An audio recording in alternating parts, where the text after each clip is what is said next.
Okay, this is a screencast on T.S. Eliot's The Hollow Men.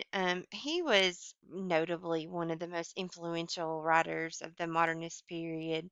And uh, the whole idea of fragmentation and that sense um, of being trapped and immobile and stasis, you're not able to move, you're not able to do anything. That was real prevalent in a lot of modernist poetry. And so this is no exception to that. I'm going to read it and then we'll talk about it. So, The Hollow Men, you'll notice that there are two epigraphs at the top. Mystica Kurtz, he dead, a penny for the old guy, the two epigraphs there at the top. We are the hollow men.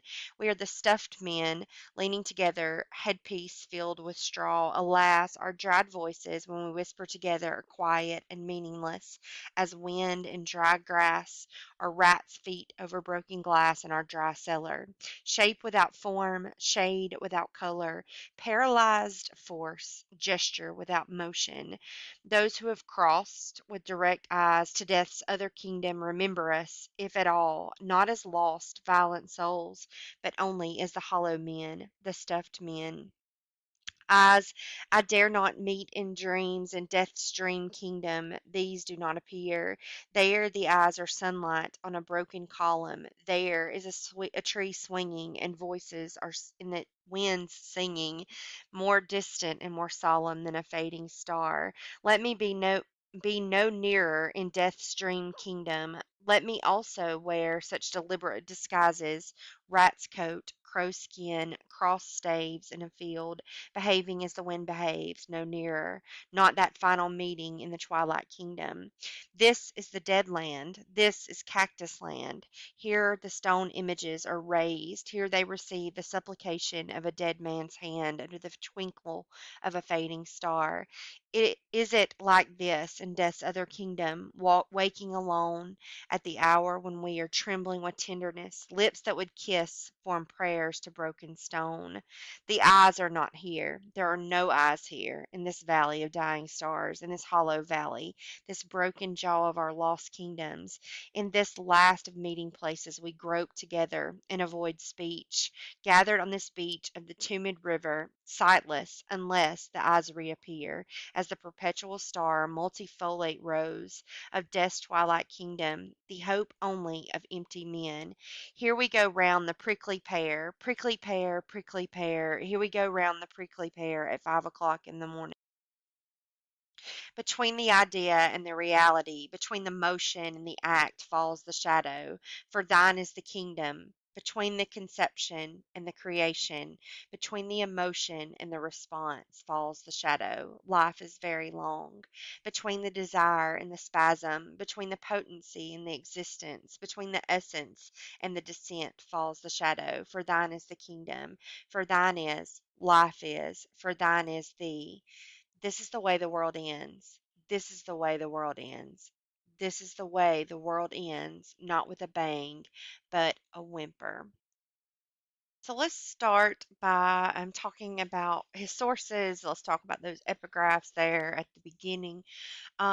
So it's kind of widely believed that his source material, the whole poem kind of seems to be inspired by Dante's Divine Comedy. Dante Alighieri was a great Italian poet. Eliot was obsessed with Dante.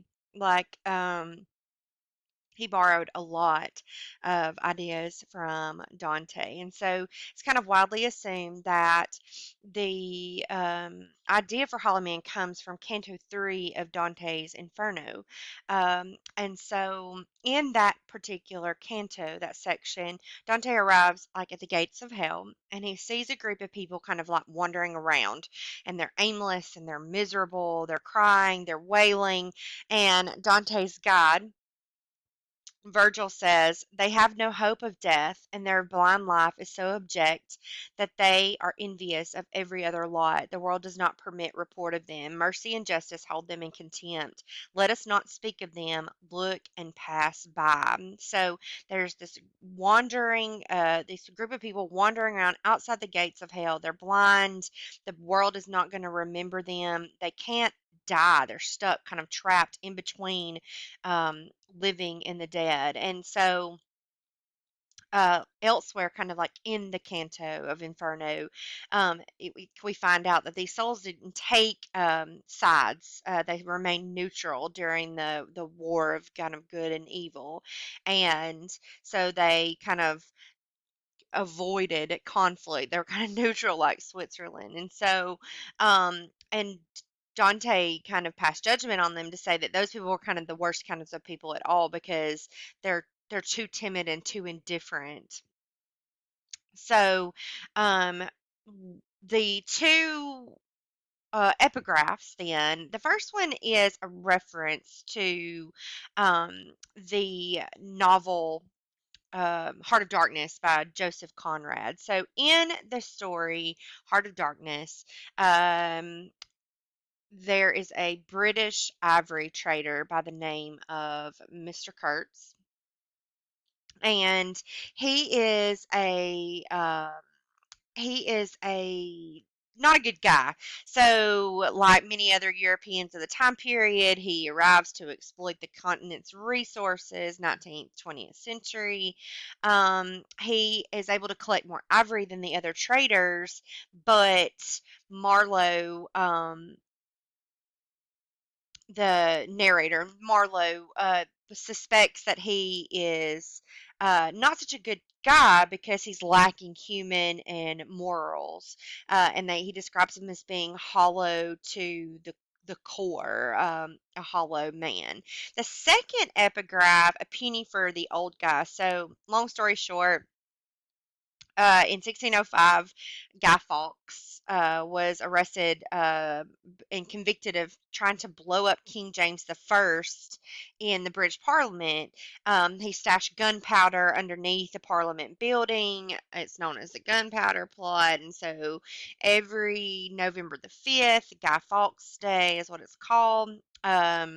They kids, British school children, go around trying to collect pennies for to buy their own fireworks, and they say a penny for the guy, and try to collect money to buy their own fireworks. And so um, Fawkes was convicted. Obviously he didn't blow up the parliament. It was kind of discovered before. And Fawkes gave up the of names of his co-conspirators. Anyway, so you have that reference, but you also have a reference to um, the death and coin kind of idea of in mythology of Sharon, the ferryman who that crosses the river Styx with the people. When you die. Or they believe when you die, the ferryman would wait for you on one side of the river Styx, and you would pay the ferryman a coin for passage to the other side. And so people that did not have a coin for passage when they died, they were not able to cross, and so they were kind of stuck between death and life. And so the reason back in the old day that they would put coins over the eyes of dead people was so that they could afford to pay Sharon and cross the river Styx. So this is kind of the situation that our hollow men in Eliot's poem are in. They're stuck in between this space of life and death.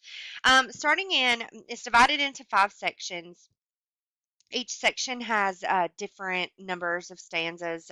It's very, obviously it's free verse, but there is a lot of Eliot, like most modernist poets, didn't utilize a lot of the free verse, but there is also a lot of pentameter. He trying to stick to a meter throughout, and so he's making the effort. So he really is kind of very British a traditionalist in that kind of way. So that first stanza, it starts with we. So we know that the speaker is one of the hollow men, and he does switch to I throughout in other parts of the poem. So this we, it says, we are the hollow men, we're the stuffed men leaning together, headpiece filled with straw. So, um, these hollow men are like scarecrows. They're both hollow and stuffed, which, when we think about that, you're like, how can you be hollow and filled at the same time? But they are, they're hollow, because they're lacking something. If you think about the scarecrow, the famous scarecrow in the Wizard of Oz, he was lacking a brain, and the Tin Man was lacking a heart, and so they're lacking something essential. What that is, we're not really sure what it is. They're also stuffed with straw. And so, like, also kind of a throwback to the whole Guy Fawkes. So they put up the scarecrow. Um, uh, but they're leaning together and to kind of help keep their balance. They can't support themselves, so they want to support each other in some way. So, um, they are not happy with their condition. They're not happy with the way that they're living. Their voices are dry, like the rest of their lives, and the setting that they're living in is dry. They try to talk to each other, they whisper together, but the words that they say are empty and meaningless and quiet, like winds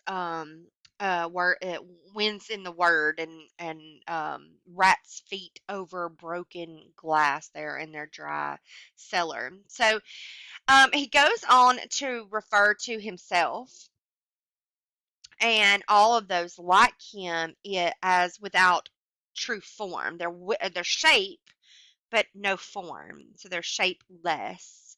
They're shade without color, which is kind of a contradiction because shades are colors, but shade could here mean a kind of a reference to ghosts, like shades. They were called shades. So, shade without color, paralyzed force, gesture without motion. They are purposeless. They are paralyzed, and they are, just absent. They're without. Um, in the next stanza there, stanza 3, those who have crossed with direct eyes to death's other kingdom remember us, if at all, not as lost violent souls, but only as the hollow men, the stuffed men. So, um, if they if people that cross over to death's other kingdom, if they remember them, they don't remember them as being violent or lost, but just simply as hollow men, or stuffed men. So they are filled, but their filling is empty space. In section 2, it says, eyes I dare not meet in dreams in death's dream kingdom. These do not appear. They are the eyes or sunlight on a broken column. Um, Second section, 10-line stanza there to start. The speaker is describing another feature of the hollow men. They can't look at anyone directly in the eyes. So we're going to kind of try to figure out if they even have eyes at all at this point, this shapeless void form that they have. But they can't look anyone directly in the eyes. And this is where we first get the first reference to heaven. They don't mention it by name, but it's they their souls that are rising to other kingdoms there, and so it's kind of that dream kingdom. He's tying all these things together to produce a larger result. So the broken columns, the tree swinging, the voices in the wind singing, all of those things. He's likely trying to get across the point that they're afraid of something, but we don't really know what it is. It could be death, it could be truth, it could be reality, it could be people, not really sure. It's very unclear to them. So in section two, stanzas 2 and 3, the speaker asks the souls from heaven to stay away from the hollow men. It says, "Let me be no nearer